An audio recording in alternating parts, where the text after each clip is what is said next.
Ay, magandang gabi mga friend. Hanggang ngayon, ang pinag-uusapan pa kung sino yung nakalamang sa impeachment na hearing sa Senado, day 1, day 2, day 3. Kung sino nakalamang, kung prosecution o depensa, no? Ito si Atty. Mel Santamaria. Assessment on the first 3 days of the hearing. July 6, 7, and 8, prosecution. All 3 days. All 3 days prosecution. The highlight of June 6, ang highlight yan yung opening statement. Congresswoman Luistro, yung opening statement niya, talagang he catered to the public. No? Talagang yung mga salita niya, saan naman kayo nakakita ng Vice Presidente na may kaibigan na assassin? Dito lang, sabi niya. So yung mga statement niya talagang grassroots level naiintindihan ng mga tao. Because at that point, yung opening statement, hindi ebidensya yun eh. That is the political nuance of the case. Dapat ang hinahabol mo dyan yung mga taong nanonood. Yung kabila, magaling rin siya. Si Atty. Sison, magaling ang jurisprudence niya, magaling ang kanyang mga research, kaya lang para siyang profesora. Para siya Why do you say that? Sasabihin niya, the shifting of the burden of evidence. Eh, kung ikaw nanonood, Lies with the prosecution. okay, ano yun? Locus standi. Yun yung mga kanyang, mga kataga niya. Yun yung mga prima facie case. So therefore, makikita mo yung talagang contrast nila. Luistro was exploiting the political aspect of the opening statement. Si ano naman, Atty. Sison, the lecture type procedure. Stoic siya. Ito flexible. So that's July 6. Let's start with your... Halos marami yung umano dyan. Yung mga iba pa nga mga dating mga Supreme Court Justices, oo. Lahat sila panig sila sa prosecution na tama, nakalamang daw ang prosecution whatsoever, no. Wala naman hong imposible dyan. Ang imposible dyan, kung makalamang yung depensa. Kasi, paano mo 2 beses na na-impeach yang si Sayad, no? Una, 215. Pangalawa, 257. Ha? Tapos, at sa totoo lang mga friend, wala ho talagang lusot yan. Wala akong lusot yan na makukonvict yan. Nakalagay ho ang istorya sa kamay nitong mga senador na to. Oo. Dun ho yan. Pero kung itong mga senador nito, gagamitin ng kanilang, mas mahalaga sa kanila ang mga tao kaysa sa mga ito lang si Sayad, dun tayo magkakatalo. Oo. Pero kung titignan nila itong mga senador na ito, magbabalik tanaw sila dito kay Sayad kung anong uring nila lang ito. Hindi, palagi ko, sobrang kapal na lang ng mukha mo para i-acquit mo ito. Ito, panoorin niyo. Balik tanaw tayo kung sino to si Sayad, ha? Ito yung una, nung hindi pa niya pinapapatay, hindi pa nila pinapakechok si Bongbong, ha? Okay, hindi ako umiiyak, hindi ako nagko-cocaine. Malamig yung aircon. They can drag me to hell. Pagdating nila dun, ako pa rin yung presidente ng impyerno. Imagine myself cutting his head. Gusto ko, ganun din ang gusto ko gawin doon sa mga senador. May konsensya pa ba kayo? Tignan ninyo itong lalatagan ninyo ng acquittal kung sakasakali, kung anong uring nila lang ito.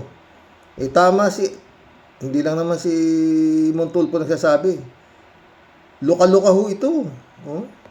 katabi ko. Yan yung batang yan, ang mapuputulan ng daliri diyan sa fiasco ninyo sa West Philippine Sea. Ang kinikwento ho nito, kaya nagkaganito to, yun hong kadete, na hinihingi daw yung relo ni Bongbong Marcos, hindi raw binigay. Doon siya nagalit. Kaya nagpapresko nitong Gaga. Ayan na nga. Ito yung istorya na yun. Yung bata na yan yung makikipaglaban doon, mapuputulan ng daliri. Baliw talaga siya. Mga senador. Baliw na lang dininiwala rito eh. And then I'll cut his head. And then I cut his head. Pero isang beses sinabihan ko talaga si Senator Amy. Sabi ko sa kanya, kung hindi kayo tumigil, hukayin ko yung itatapon ko siya sa West Philippine Sea. Sinabihan ko si Senator Amy, one of these days, pupunta ako doon, kukunin ko yung katawan ng tatay niyo, tapon ko yan doon sa West Philippine Sea. I don't think sumagot siya. Hindi ko maalala. Nandun pa yun sa group chat. Mayroong mga nakakita. May ibang tao. Siguro, yan yung rason para, ganito, gawin ko, bullshitin ko sila ng bullshitin. Bullshit kayong lahat. Drag me to hell. So I don't take bullshit from anyone. Even President Duterte. That is the reason why. So, I will not take their bullshit. Bullshit sila. Silang bullshit. Bullshit. No questions. Sad. Siya ang may kasalanan. No questions. Yeah, I know. Sadly, no? Sad. Siya ang may kasalanan. No questions. Mga senador, ito yung nyo, i-acquit nyo, baliw. O, ito pa isa. Masamang damo, matagal mamatay. BBM.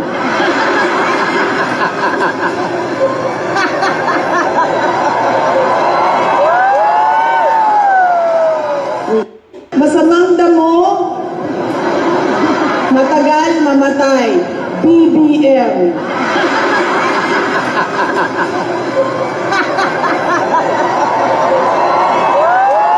Sira ulo, no? Mga boss.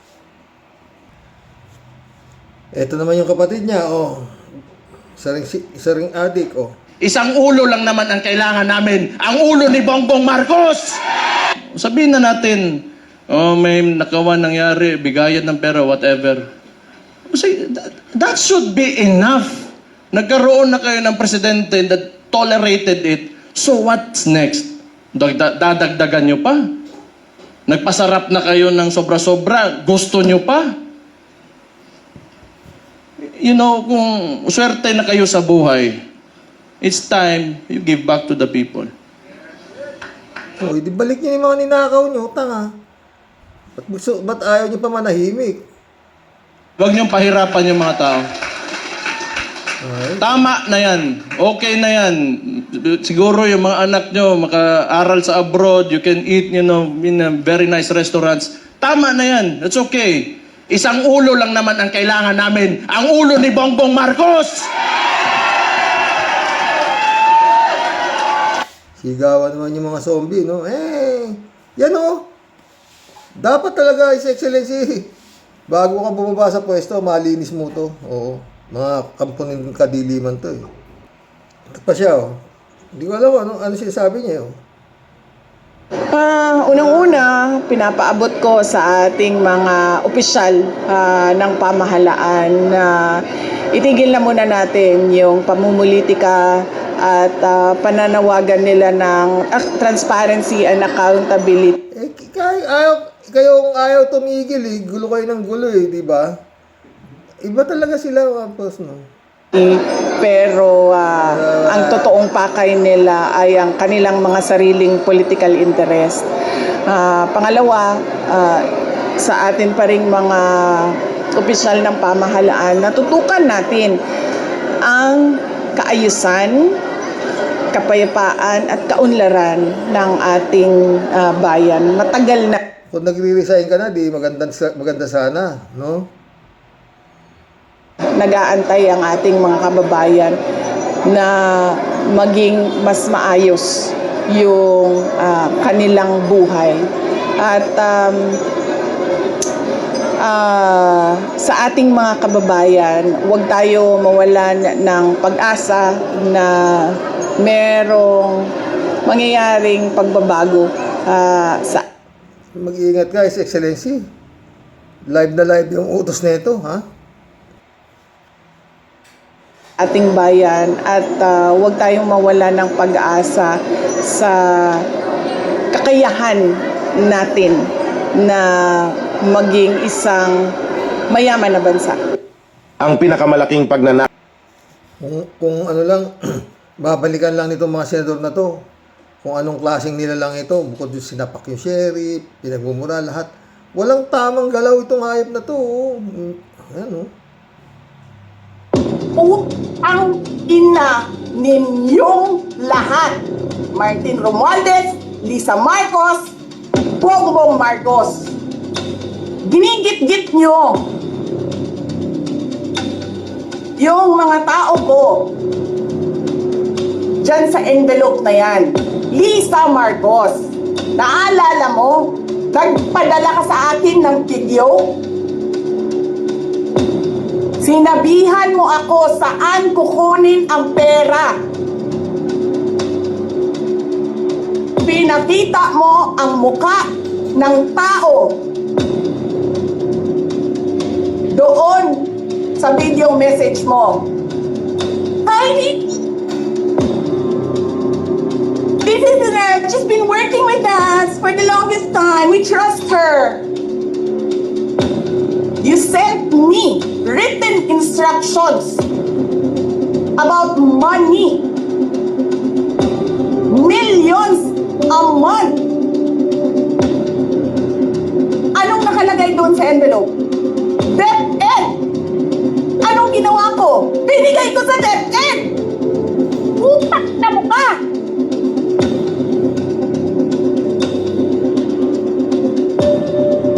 Wala. Tangina na, ayan yan, mga boss.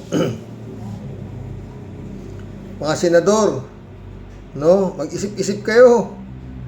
Putang ina, pag itong nakabalik ito sa pwesto, nako. Pero yun, paulit-ulit. Napaka-inutil naman itong gobyerno ni Bongbong pag doon nakabalik. Dapat ito, pagkatapos na ma-impeach, matanggal, makumbik, dapat ito makulong pa to eh. Marami kang hahabulin dito. Hindi bilyon ang pera na itong mga Duterte. Ang problema, hanggang ngayon wala pang gumagalaw, wala. Yung kay Bongo, lahat ng mga ginanaw ni Trillanes, walang nangyayari. Oo. Si Marcoleta, hanggang ngayon, nasa ospital pa. Ang tagal lang gumaling yung high blood na yan. No? Pero malamang madagdagan pa yan. Oo, ng sakit.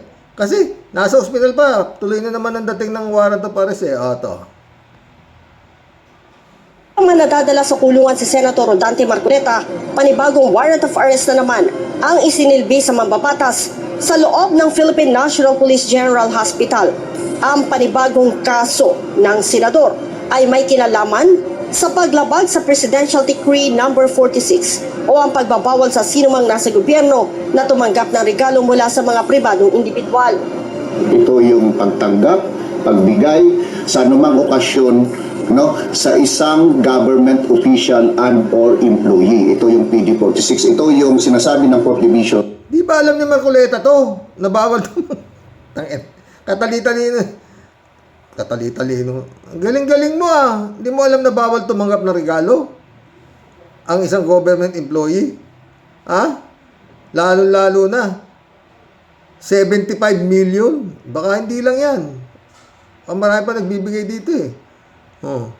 Na nalabag ni Senator Marcoleta and Michael Defensor. Ang manadadala sa kulungan si Senator Rodante Marcoleta, panibagong warrant of arrest na naman ang isinilbi sa mambabatas sa loob ng Philippine National Police General Hospital. Ang panibagong kaso ng senador ay may kinalaman sa paglabag sa Presidential Decree No. 46 o ang pagbabawal sa sinumang nasa gobyerno na tumanggap ng regalo mula sa mga pribadong individual.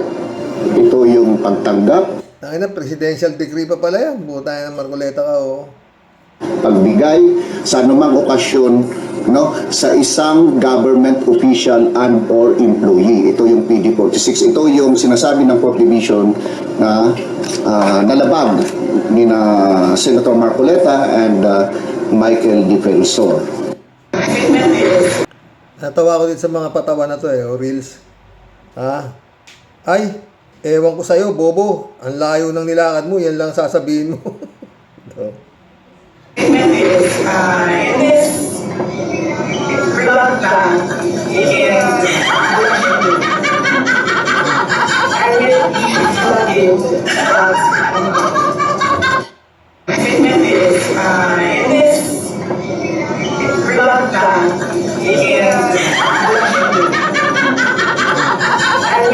Oy, mga senador, makonsensya naman kayo. Hindi, wag na sa atin, natanda na tayo. Doon sa mga susunod na henerasyon. Oo. Pag hindi ito nalinis itong administrasyon na to, hindi nalinis itong mga basura na to, mga sindikato na to, wala na. Oo. Pag ito'y nakatuloy, tapos ang Pilipinas, putang ina. Sa dami ng naubos na pera nito, siguradong lilimasin nito lahat. Oo. Ay, nako. Senator Trillanes, oh. Tamang duda talaga si Senator Trillanes, eh. Silsi, amoy. Mahuhuli yan si Bato kung gagawin ni Remulla, John Vic Remulla at ni General Nartates yung trabaho nila. Hindi sila nag-form ng tracking teams. Bakit sa tingin nyo hindi ginawa? Kasi ayaw. Dahil?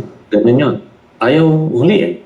Ako, naniniwala na ako ngayon. It's very clear now to me na si Secretary John Vic ay naglalaro na.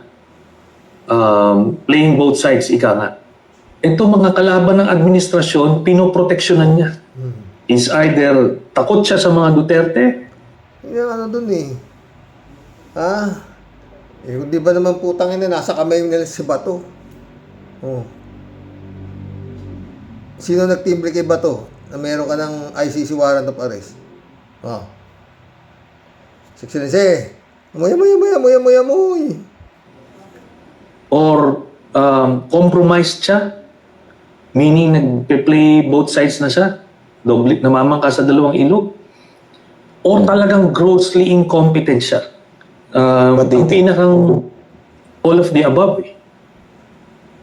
Mahuhuli yan si Bato kung gagawin ni Remulla, John Vic Remulla at ni General Nartates yung trabaho nila. Hindi sila nag-form ng tracking teams. Bakit sa tingin nyo hindi ginawa? Kasi ayaw. Dahil? Ganun yun. Ayaw huliin. Ako, naniniwala na ako ngayon. It's very clear now to me na si Secretary John Vic ay naglalaro na. Playing both sides, ika nga. Ito mga kalaban ng administrasyon, pinoproteksyonan niya. Is either takot siya sa mga Duterte or compromised siya. Meaning, nagpe-play both sides na siya. Namamangka sa dalawang ilog. Or talagang grossly incompetent siya. Ang pinakang all of the above. Yun ang ano dyan mga boss eh. Ayaw umandar eh. Oo. Yun na lang mga sinampa niyang kaso. 2017 pa. Kay Pulong Duterte. Ang bibigat eh. Detalyado. Pinaghirapan itong si Senator Trillanes yung mga yan para maisampa sa ombudsman. Inaanay na yata. Kulab na tayo mga boss. Ito yung depensa nung doon sa grave threat ni Sayad. Operation Romanov daw. Di ba gaano kagago? Binansagang Oplan Romanov. Sabi ng depensa, totoo ang planong ito. Kaya raw gano'n na lang ang mga nabitawang salita ng Vice Presidente nang tanungin tungkol dito. Pero, ang sabi ng prosekusyon, wala naman daw pruweba ang depensa. Nakatutok si Joseph Moro. Sa impeachment trial kahapon, ang kampo ng depensa ang nagbukas ng usapin tungkol sa Operation Romanov na sinasabing plano para umano iligpit si Vice President Sara Duterte at ang kanyang pamilya. The truth of the matter is this. She and her family were threatened. Na ano ko na yan, di ba?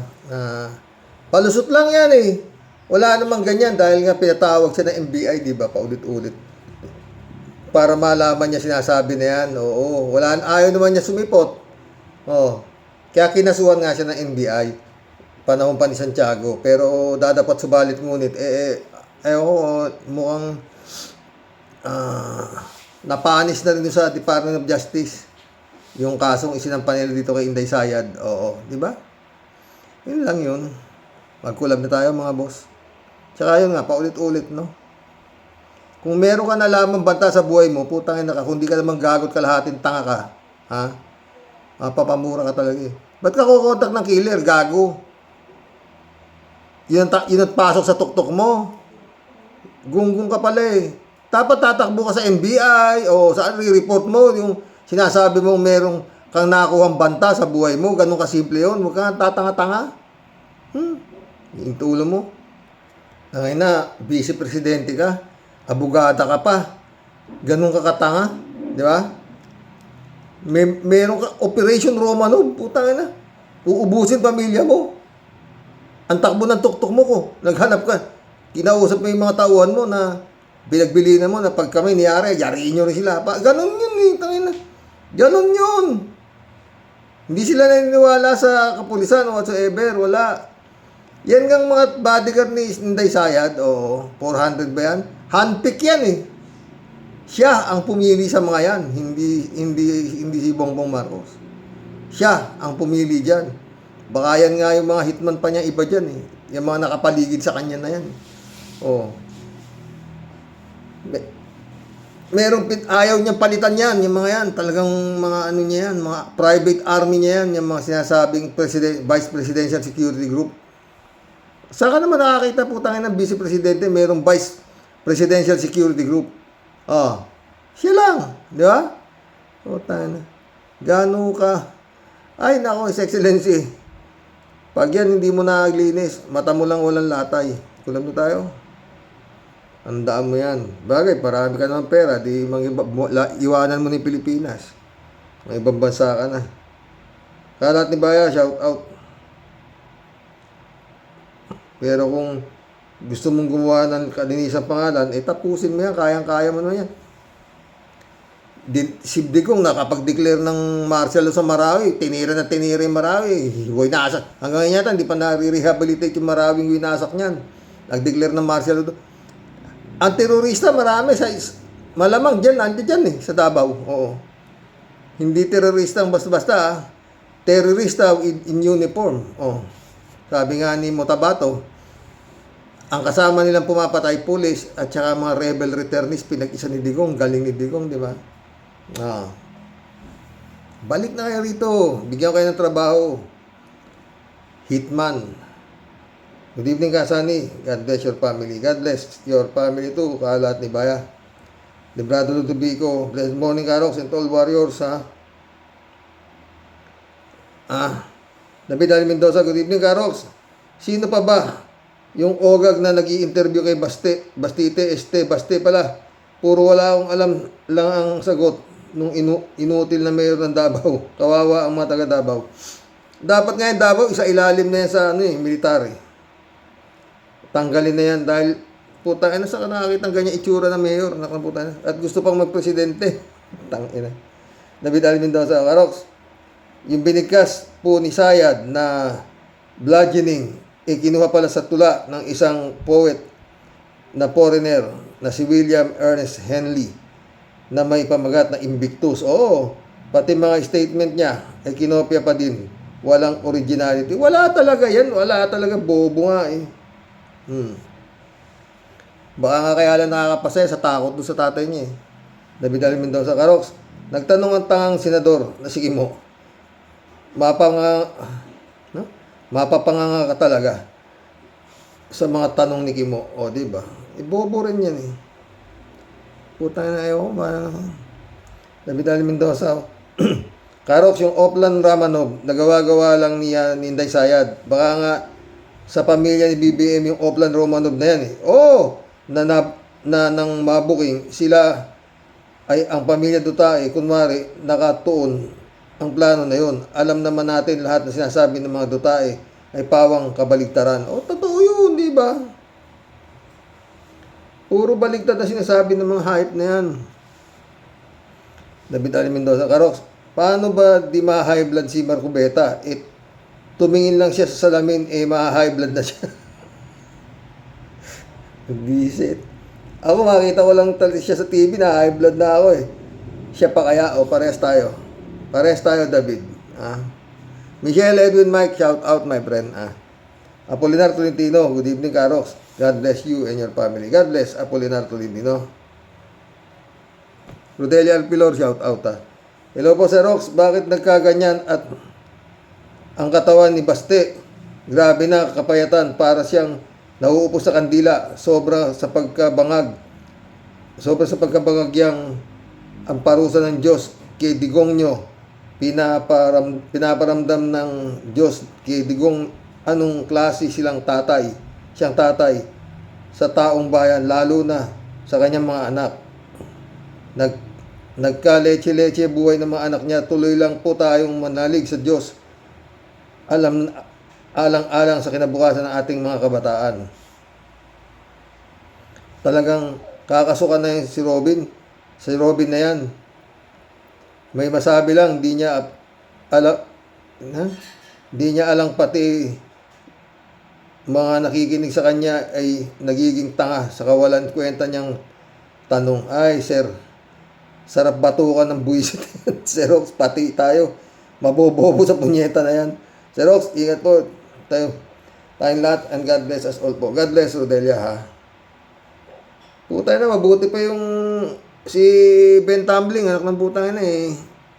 Tanggap niya na committed di silensyo siya eh. Pearl, shout out.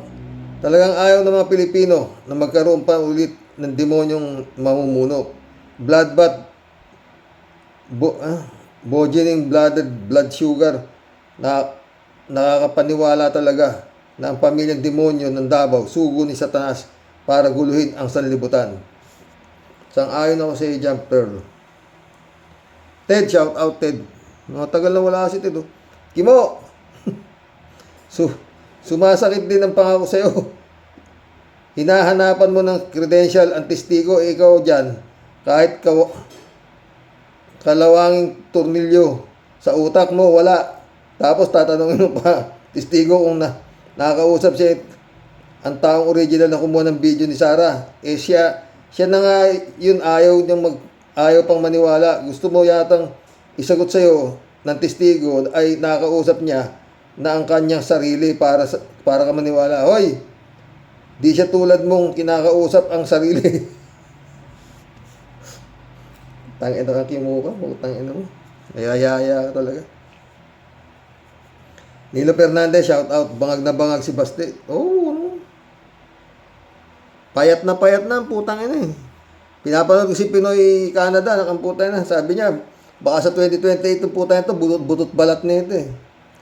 Shirley Jaser, pwede ba, Baste? Alam mo lahat bakit nangyayari yan sa mga kasama ninyo at sa pamilya ninyo. Napaka makapangyarihan talaga ng Diyos. Nakikita niyan lahat, yung mga karumal-dumal na maginawa ng mga yan, Karox. Totoo yan. Shirley ulit, Ay, naku Kimo, ilang taon pa ba kaming magtitiis sa'yo? Tangina mo, mag-resign ka na, gago.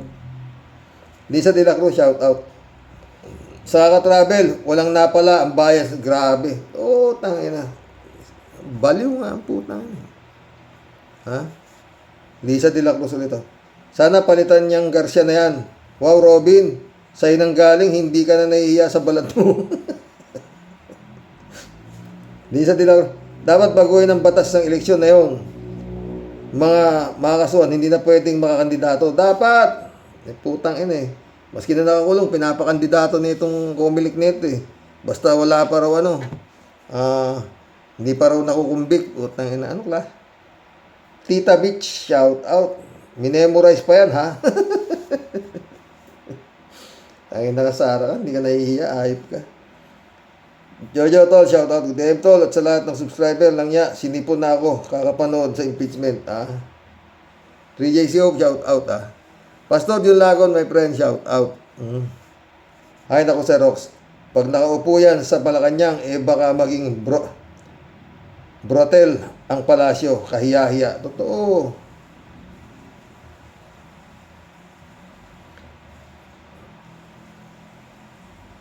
PJ Shop ulit to. Nanghihingi si Kimo ng certification kung ako yung witness kanina sabihin ko. Kayo ho ba, Senator Robin? Abogado ho ba kayo? Kung hindi, anong karapatan mong manghingi ng certification? Kaya nga talagang napakatanga eh. Marilo Pabianak, shout out ha. Good morning po. Mga kababayan, sa iyo po, Tyrox, at sa mga ka-warriors. Isang sama-samang panalangin, isang pagkakaisa para sa pagboto ng matitinong servant ng bayan. At yon, mga kababayan, ang dapat mangibabaw sa ating bansa tungo sa paglipol ng kasamaan at katahimikan ng buong bayan. Amen. Ha? Mary Lebron, shout out. Good morning, Sir Rox. No skipping ad, shout out. Rudy and Jane Mirana, shout out. Ang dami talagang tanga na nasa gobyerno, lalo na nung panahon ni Duterte na nagpahirap sa Pinas. Totoo. Hindi naman, Rudy and Jane, ha? Ang problema ng panahon ni Duterte, yung matatalino, gaya na ni Harry Roque, naging mga gahaman na masyado. Diba? Ang dami, puta na. Kung talagang itong gobyerno nito ni Marcos, talagang didiinan lang to. Lahat ng nakadikit kay Digong, i-lifestyle check mo. Andun lahat, ang trilyon. LB Perea, shout out. Sa lahat sila, di magtatrabaho, di ko nakita sa kong pulong umatens ng hearing. O, di ba? Hindi atin yung tanga yan. Friend Shervin Sapeda, shout out. Christiansen, Analisa Apolinar, July 7 Alcantara, shout out sa inyo mga boss. Ha? Si Rox, sabi niya,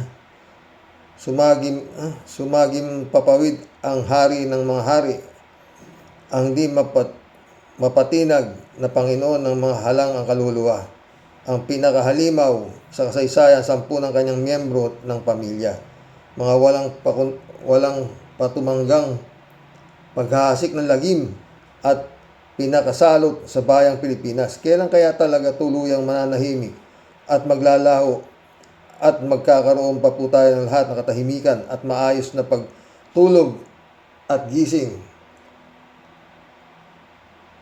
po ang may ngiti at positibong pakiramdam dahil sa wakas napatahimik na ng tadhana ang kanilang sobrang pagkasatanas ng kaluluwa. Layan po.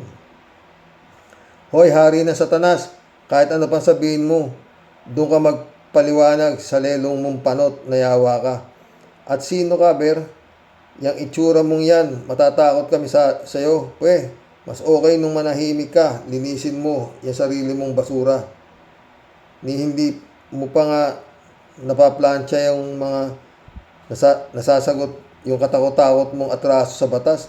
Tas kung umasta ka ng paliwanag, akala mo na argabyado kayo. Yun nga. Pwe, isang hukay ba talaga ng balon kayo humuhugot ng sobrang kakapalan ng mga pagmumukha nyo? Ay nako, meron silang balon yan. Nako kung ako lang talaga ang naging sikuting, patay tayo dyan. Matagal ng ayos ang buto-buto at matagal na kayong himas-rehas ng mga aliporis mong taga-bukbuk at Pulpul Republic, lalong-lalo na yan si Boy Lamon, susmi. Grabing tapang ng apog, manghingi ng credential doon sa NBA agent. Ano ba ang narating mong Pulpul? At ikaw naman nakagraduate kahit sa mababang paaral ng makabebe. Graduate nga siya ng UP, University of Prison daw, friend. Tapang ng apog mo umasta ng pisting yawa ka, ba eh. Dahil na sa mahiya ka na pa upo dyan sa kinauupuan mo na pinutungan ka ng lintik, ba eh, kung uulitin mong butohan, baka maski Metro Aid, di ka makakapasok. Ang pangalan mo na buwisit ka. Huwag kang masyadong umasta at umangas na kulukutoy ka, ah. Walang meron dahil isa kang inutil para ka sa amin, okay? Ilang taon ka nang nakaupo dyan? Meron ka na bang nagawa? Naungas ka? Anong gaganyan putang bobo nga. Di ba wala, leche ka, siguro masasaluduhan ko pa kayo ng amo mong si Baste. Kasama si Cubeta at Kawatano kung sasabay-sabay kayong talon na lang sa bangin, mga peste kayo. Mano ngang tantanan ninyo kayong mga puro katabilan at puro mga kasinungalingan ng mga pilipit nyong dila. Baka di ako makapagpigil sa gigil at galit sa inyo, pareho kong mahambalos yang inyong mga nguso, mga leche, mga buwisit, kinam. Galit na.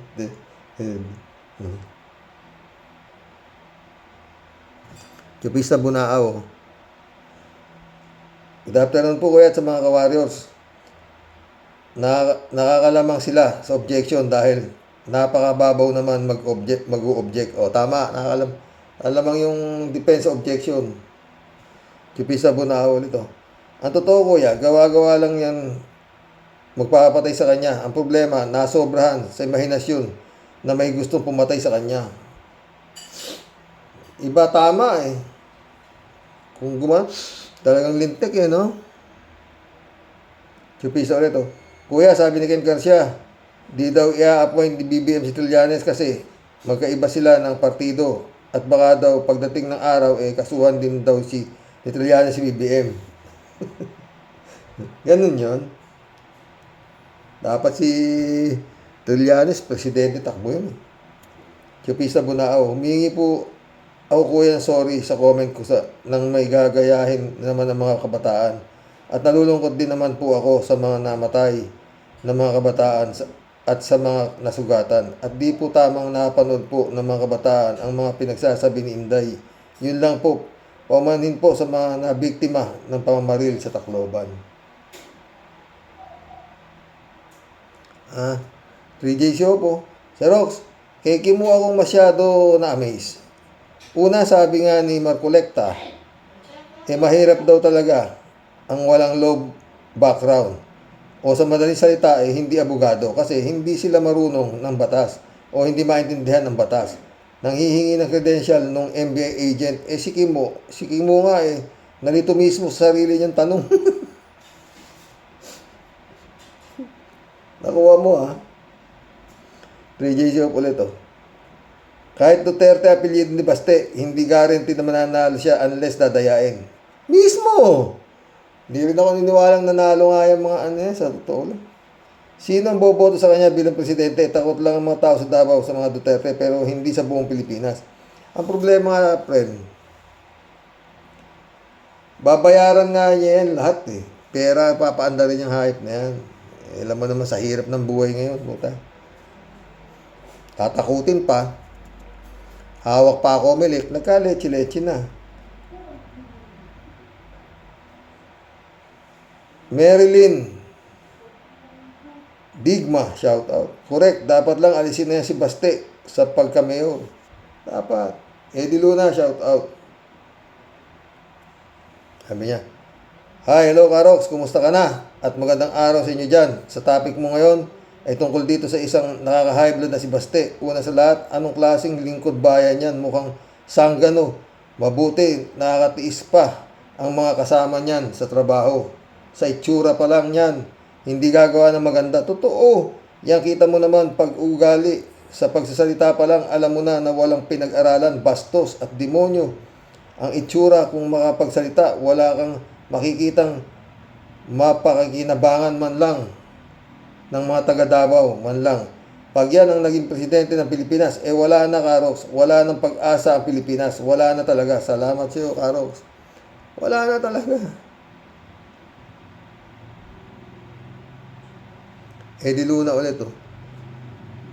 Yung pagmumukha ni Baste, talo pa yung galing sa munti o sa kulungan ng mamatay tao at pusakal na adik. Halatang halata sa pagmumukha ni Baste ang paglamon ng shabu. Pag yan ay pinadrag test, sigurado positive yan. At ito namang si Sayad, wala na yan. Ang desisyon niyan, suicide na yan. Kaya hindi makaharap sa mga pagpatawag sa kanya kasi hindi niyan makakaya ang mga itatanong sa kanya at alam niya na lalo siyang malulubog at madidiin. Kaya umaasa na lang yan sa abogado niya. Palagay ko, Karox, may nakaplano na yan sila na gagawin pag humantong sa guilty ang lahat ng impeachment complaint laban sa kanya. May nakaabang na yan, Karox. Abangan na lang natin. Salamat uli, Karox. Your guess is as good as mine, my friend. Ha? Ang ina. Hindi papayag yan ng ganun. Tayo gagawa talaga ng milagro ni Satanas sa mga putang ina yan. Di Luna ulit, oh. Hello, Karox. Maiba muna ako sa topic mo. Ako ang masasabi mo ngayon kay Marco Beta na ayon sa General Hospital ng PNP, doon muna siya kasi daw maraming nararamdamang sakit kung ano-ano sinabi, pero nung hindi pa siya aresto, kung makadaldal sa Senado, akala mo siya ang magaling at halos gusto niya siya lang ang madaldal dyan sa style ngayon ng mga magnanakaw sa gobyerno. Pag naaresto at makukulong na naglalabasan ng mga sakit, pero nung oras na nagkakamal sila ng pera na galing sa masama, wala silang nararamdaman. Wala silang nararamdaman ng sakit na katawan. Sabi pa nga, may pneumonia pa raw. O yun nga, pero nang questionin sila ng Sandigan Bayan nung maraming sakit, bakit maraming nakakadalaw sa kanya kaya niyang harapin, nakipagdaldalan sa mga bisita niya. Salamat, Karox. Totoo yung friend, di ba? Shout out Dolor Garcia, friend Jaime Bingson, Eman Escalona, shout out. Brother Eli Asisio, mission accomplished mga boss, hanggang bukas po muli. Ay nako, Marcoleta, hindi ka na makakalabas sa ospital. Patong-patong na yung kaso mo, eh. Oo. Ay nako. God bless mga boss.